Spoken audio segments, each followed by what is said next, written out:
Om Shanti. 4th July 2019, Thursday. Slogan: in order to become equal to the Father, let there be equality in your understanding, your desires and your actions. In order to become like the Father, let there be equality in your understanding, your desires and your actions.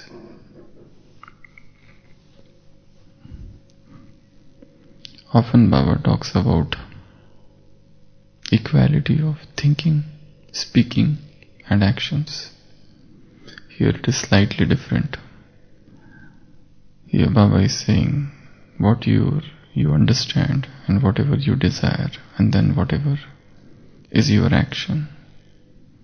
There should be equality in all of these. And then you would be able to become equal to the Father. So the first thing is understanding whatever actions that we do, they spring from our desires, and our desires are formed on the basis of our understanding.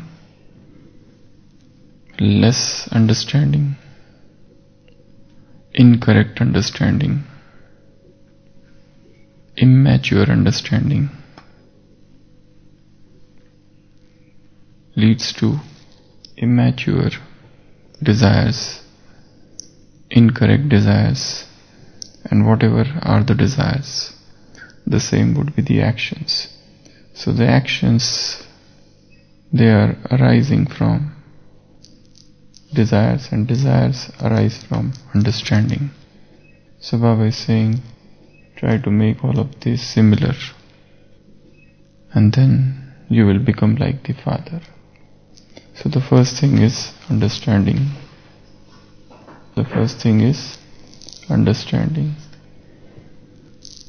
How much I have understood this knowledge. In today's Sakar Murli, Baba said,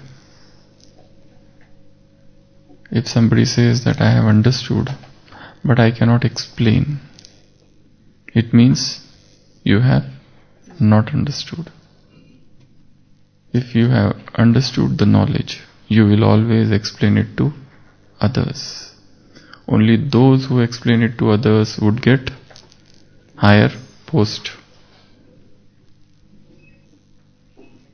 Yesterday also Baba said, those who have imbibed this knowledge to a greater extent, what will happen to them? Those who have taken this knowledge more, they will do more service, they will become karmatit, they will get higher post. So understanding means you understand and then you make others to understand. So to what extent I have understood this knowledge? And understanding means not just a theoretical understanding. Understanding means imbibe. How much I have imbibed the knowledge, the imbibition of knowledge. So understanding means assimilation of knowledge. Understanding means digestion of knowledge. To what extent I have digested this knowledge, assimilated this knowledge, and to what extent this knowledge has become practical. If somebody has understood something, so that thing has to become practical. If somebody has understood that the goal of this life is to become divine, is to bring back the divinity, the goal of this life is to become free from all the bondages. So in the practical life, he would be seen as free from bondage. He will not sit on the drama, as in today's Murli Baba said, Purusharth first.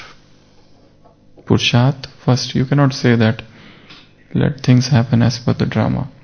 So understanding means imbibition of knowledge. Understanding means assimilation of knowledge. Understanding means digestion of knowledge. Understanding means the knowledge has become practical from theory. Understanding is the pragmatic approach of knowledge. Understanding means the knowledge has become pragmatic, practical. It is no more theoretical. It's no more bookish. It has materialized. It has translated into practice. So that is understanding. So what extent I have understood it fully or to a lesser extent. And in today's Sakar Murli, Baba had shown a lot of hope for the dull-headed. One day they will also become great Purusharthi. And probably those who are doing good Purusharth, they might fall down one day. So this is a drama, this is a play where souls go up and souls go down. So that's why the garland of Brahmins is never made. Because today you are seeing somebody is at the top, the next day he is down. Today somebody is doing no Purusharth at all. But tomorrow you will find he is at the top. So the prices in the share market keep on changing. So here also in the Brahmin family, the pearls, they keep on moving up and moving down. Sometimes they are very good stage, and the next day they are drowned in doldrums, in sorrow, in total listlessness, in total lack of enthusiasm, absolute lassitude. So the stages of Brahmin keep on changing. Sometimes very good stage, sometimes they go down. Sometimes they become stone intellect. Sometimes they become Patthar Buddhi, and which is the next one? Paras is what? What is the word used in English for Paras Buddhi? Find out. Paras means philosopher's stone, but what is the word used in English for Paras Buddhi? In today's Murli, Baba has used this word, stone intellect. Stone intellect means what? Stone is like what? Stone, hard, rigid, hard. Means what? What is this intellect? Stone intellect is what? Intellect which is like stone means what? No effect. You try to explain it in whatever manner, but the person doesn't understand. They don't understand. Stone intellect means poor understanding or no understanding. What else? Rigid, very rigid, inflexible, lacking resilience. What else? Stone intellect means frozen, unemotional. Stone intellect means desireless, no desire to do efforts. Stone intellect means no interest. Stone intellect means no enthusiasm. They are just lying like stone in the state of eternal inertia. Newton's third law of motion. Unless and until you are moved, you are forced, things do not leave their inertia. Meaningless. So stone intellect means meaningless, essenceless. So first thing is understanding. And one should always make efforts to increase one's understanding, to increase the horizon of one's understanding, to increase the spectrum of one's understanding. Understanding about things, understanding about lives. What is life? To what extent I have understood life? What you think is a life? What is this life? What is this life about? To what extent we have understood this life based on the knowledge. Baba said this is uncommon school. In today's Murli, Baba said this is uncommon school. This is spiritual university where the soul studies. This is unlimited Pathshala. There are 3 words used for this university or organization in today's Murli. So what is my understanding about life? For example, a 6-year-old boy along with his 4-year-old sister. They are in one shopping mall and just moving around. And the boy comes out of the gate, but the 4-year-old sister stops at the counter and she's looking at a doll. And probably she has liked that doll. And the boy goes behind and asks her, what do you want? She points out this doll. So he is like a matured man. So he takes that doll and goes to the counter, to the manager. He says, I want this doll. So the manager is a very matured person, very old man. So he knows this is a very costly doll and this boy is not going to afford it. So the man asked that boy, so the boy asked that manager, what is the cost of this doll? So the manager says, how much you have? So he takes out from his pocket. He doesn't have money, he has shells, seashells, kaudi, which he has collected from the sea, and he starts counting. And there are 6 in number. So he gives to them and says, is that enough? So that man takes that and he starts counting as if they are notes or currency or coins, while he knows that these are shells. So he says, they are more than enough, 2 or more, take back 2. And he gives him back 2. And with 4 shells, he gives that doll to that, very costly doll to that boy and goes away. The servant is watching everything from a distance and he goes to the boss and says, what you did? This was such a costly doll and you sold it off at just 4 shells. The manager says, I know that this doll is very costly, but this boy doesn't know. But one day he will know. One day he will definitely understand. That time he will know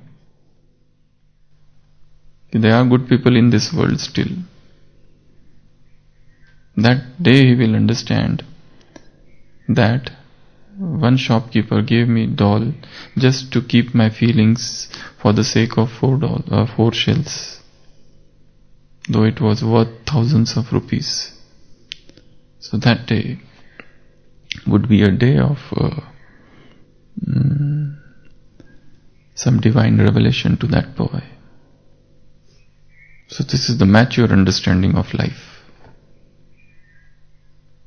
This is a very matured understanding about life, about the principles of life. So to what extent I have understood life, to what extent I have understood my own nature, to what extent I have understood others, to what extent I have understood life circumstances, to what extent I have understood my own weaknesses. So based on this understanding would be my desires, my yearnings, my longings, what I desire, what I covet, what I want, what I thirst for. So desires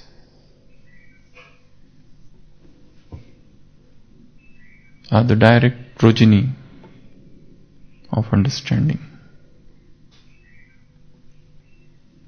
So best thing is to increase the extent of understanding? Best is to widen the understanding, to make the understanding mature, to let the understanding flow and become unlimited, as Baba said. Unlimited understanding. And let me understand this knowledge in the similar manner Baba has explained. In today's Murli there is a beautiful statement. The way I explain you and the way you understand, nobody understands except you and me. The way I explain you and the way you understand, nobody understands it except you and me. Only we are the two who understand. So, making the understand mature, making the understand divine, making the understand rise above the common platform, making the understanding superhuman rather than mundane, rather than worldly. So understanding, the mature the understanding, the mature would be the desire. The childish the understanding, the childish would be the desire. The worthless and the nonsensical understanding leads to the worthless and the nonsensical desires, leading to frustration and disasters in life. So desires. And then the third thing is actions. Actually, we always work on the actions. We never have to work on actions. They are the result, they are the outcomes, they are the aftermath of what is going on within. They are the ramifications of what is going on within. They are the reverberations, they are the echoes. They are the ripples that are arising when something is thrown. What is thrown is important. Actions are at the periphery. If this is the circle of our being and we are here, these are the actions here. They are springing from here. They rise from here, something which is happening here. And if we work on action, action means like a child is born, he is taught you should not lie. You should not speak untruth. Nobody teaches him why. They are working at the level of actions here. You should do this, you should do not. You should not do this, you should not do this. Don't watch television. He is never told why. That's why he makes it all the more efforts. He will make it a point to watch it. Because he is told about do's and don'ts. He should be given understanding of things rather than told this to be done, this not to be done. Don't watch television. Don't play video games. Don't go out. Don't go with that friend. You have to study. Don't waste time. Parents teach their children do's and don'ts. They teach them etiquettes. This is the way it should be done. This is the way it should not be done. But nobody teaches him why. Is there a single parent in the world who has not taught his child, you should not steal? And every child has stolen. Is there a single parent in this world who has not taught his or her child the moral values? And yet there is such a degradation of moral values, such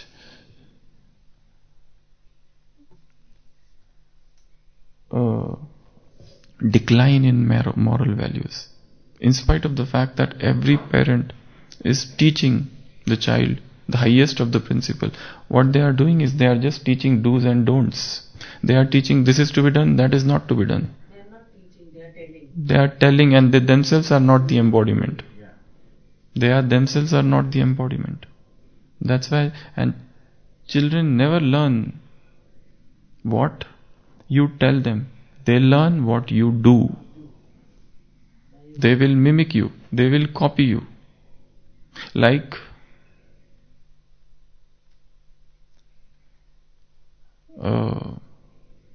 brother and sister are fighting, and the mother says, "Why are you fighting?" They says, "We are not fighting. We are playing mummy daddy game."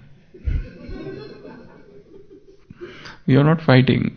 This is the game our parents do every day. So we are just following them. Like a child comes running to his mother and says, "Mummy, the lion is chasing me." She says, "What? Lion is chasing you? Where is the lion?" He says, "There." She says, "There is a dog." He says, "How many times I told you? I have told you 1,000,000 times not to get afraid by small things. This is not lion, that is dog." The child says, "You never told me 1,000,000 times. You are also lying." If I am lying, you are also lying. So they never do what you teach them. They never do what you tell them. They never do what you taught them anytime. They do what you do. They follow you, they mimic you. That's why this child psychology is entirely a different subject, and every parent should understand child psychology. Even before the child, when the child is about to come in family, they should start taking parenting lessons. What are the lessons? How the child should be brought up, nurtured, nourished, cared for, not pampered. So the understanding. So I was telling, actions are here at the periphery. Actions are here at the orbit. You don't have to work on periphery. Work here. Explain them why it is like that. And then he will become automatically a moral person. Otherwise not. Explain him in detail. This is the thing that will happen. Like the case of that jaggery. The mother is taking to the sage, and the sage, he eats a lot of jaggery, please do something. He says, "Come after 1 month." And they go. And now he says, "Don't eat." The mother says, "You could have told before." So what he says, "Even I was eating." So when you do the things, you have no power to tell others not to do. So work at the level of understanding. Work at the level of thoughts. Work at the level of emotions. Work at the level of desires. Then the actions would be the result. The actions would be here. They would be automatic. For example, in this Gyan also, give them knowledge, this knowledge, and purity would be the result. You don't have to teach brahmacharya to anybody. But that's what people do. In the train, many Brahmins, they do a lot of service. They start with you. Who are you? Who are you? That story of Brahma Kumari and Bhula Bhai. Earlier they used to have dialogue. One is the Bhula brother, other is Brahma Kumari. Then she will ask, "Who are you?" Then he will say, "I am man." Then she will ask, "No, you are not that." Then, "Who are you?" Then, "I am some businessman." "Not, you are not that." So there is a dialogue of Brahma Kumari and Bhula Bhai. So and in the train they start with "Who are you?" and they end up teaching them brahmacharya, just everything in 1 hour. The course is completed. 5,000 years and everything. You don't have to teach them brahmacharya. You teach them knowledge. You teach them Gyan. You teach them, this is what Baba says, your aim of conducting course should be to bring the student to the class. That's it. Then let the class take over. Let Baba take over. He will teach. He is the supreme teacher. Baba says, my way of teaching is very different in today's Murli. I teach in a very different manner. This is uncommon school. This is spiritual university. This is unlimited school. So I teach in a very different manner. My ways of teaching are different. His ways of teaching are entirely different. They are not didactic.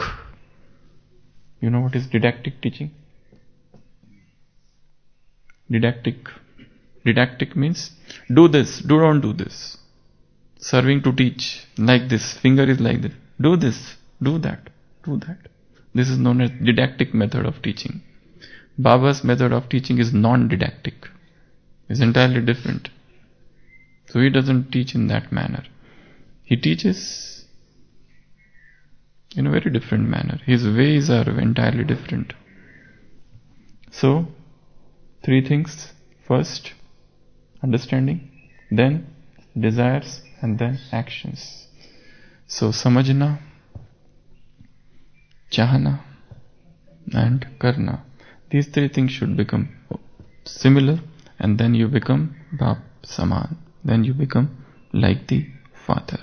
Om Shanti.